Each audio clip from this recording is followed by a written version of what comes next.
When I was little, I was already concerned with the environment. Instead of my parents telling me to switch off the lights, I told my parents to turn off the lights. And when I was 10 years old, I became a vegetarian. Although back then I was not aware of the environmental impact of eating meat, but I did it for the animals. And when I went to university, for me, it was a logical step to choose an environmental study. And in 2014, I founded the Footprint Challenge with the idea to inspire people to reduce their ecological footprint in daily life by just taking small actions. Talking about footprint, my own footprint varies between 1.6 and 4.2 hectares.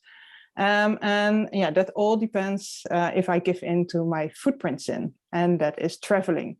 Although traveling itself doesn't have to be unsustainable, but I like to go to faraway places, and that unfortunately involves flying. But due to Corona, I discovered the beauty of the Netherlands, and I went by train to Italy. So I hope I can keep up my new sustainable habits and not give in to my footprint sin anymore.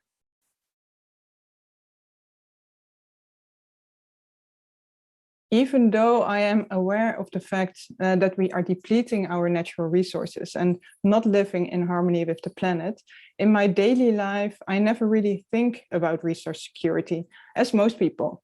In the Netherlands, we are used to everything being available whenever we want. We don't realize that we are a country with a large deficit of biocapacity. If we would live, we would have to live off what our country provides us. We would have used up our resources already on February 19. We are used to just importing whatever we need. But now, due to the war in the Ukraine, we in the Netherlands also experience resource insecurity directly. Think of higher prices for gas, gasoline and food, and a shortage of products like sunflower oil, flour, and grain for fodder.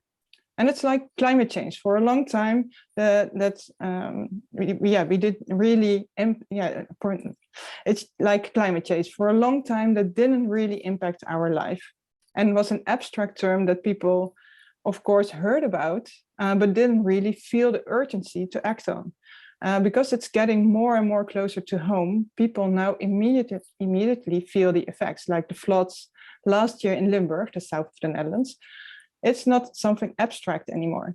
And that motivates people to be more open to take action. And due to the war in the Ukraine, people are now willing to save energy or take the bike more often because that directly saves money. And although the trigger is, of course, awful, I hope this will accelerate the transition to renewable energy and make people more aware of our dependency on fossil fuels, natural resources, and the vulnerability of our food system, and that they feel the need to change the system.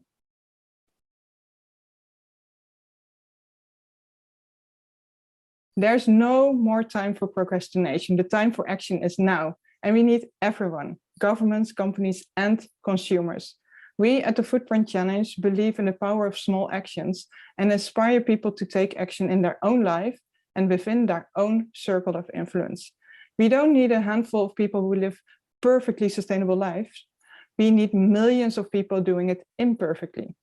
And that's why we organize Footprint Challenges for organizations to challenge their employees to make impact together, at home and at work.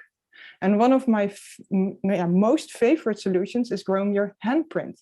It's not only about reducing your negative impact, your footprint. No, I will just do that. So one of my most favorite solutions is growing your handprint. It's not only about your negative impact, so reducing your footprint, it's also about increasing your positive impact, and that's your handprint. So every time that you inspire someone else to reduce their footprint, you grow your handprint.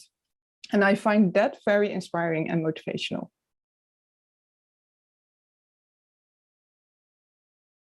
If I see the Netherlands through rose-colored glasses, in 2050, I see pastures turned into nature because people eat mainly plant-based. I see zero energy homes and buildings. I see only electric self-driving cars that you summon when you need to go somewhere So a lot of parking spaces and asphalt can be turned into green spaces.